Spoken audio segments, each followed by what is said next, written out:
હાલો પગે લાગુ લો. વગર તપાસે છેડતી કેવી રીતે દાખલ થઈ? તમે જોઈ છેડતી? તમે જોઈ? તમે પોતે ત્યાં ઉભા હતા, તમે પેલી બેન ને ધક્કો મારીને બહાર લઈ જાવ છો. એ તો સાહેબ એ તો પછી હું આવી હતી, એ પેલા તો બનાવ બન્યો. તમે છેડતી જોઈ?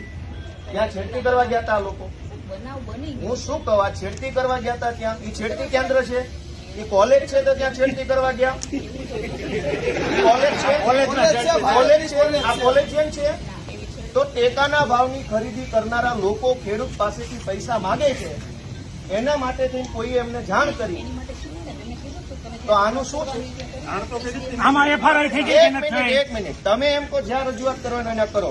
પ્રાંત અધિકારીને 18, 19, 20 તારીખે 3 વખત રજૂઆત કરી. આરએસસી કલેક્ટરને 18 ને 22 તારીખે 2 વાર રજૂઆત કરી.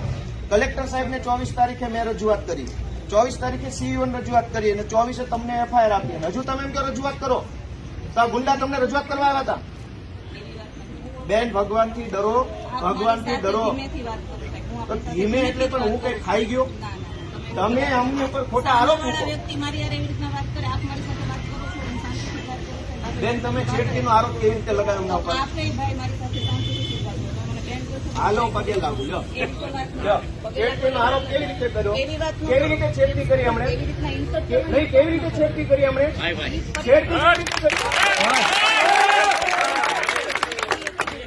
હરિયાળીનું બધું કે છે, મેં કીધું. પગે લાગુ, પગે લાગુ લો. છેડતી કેવી રીતે કરી બેન?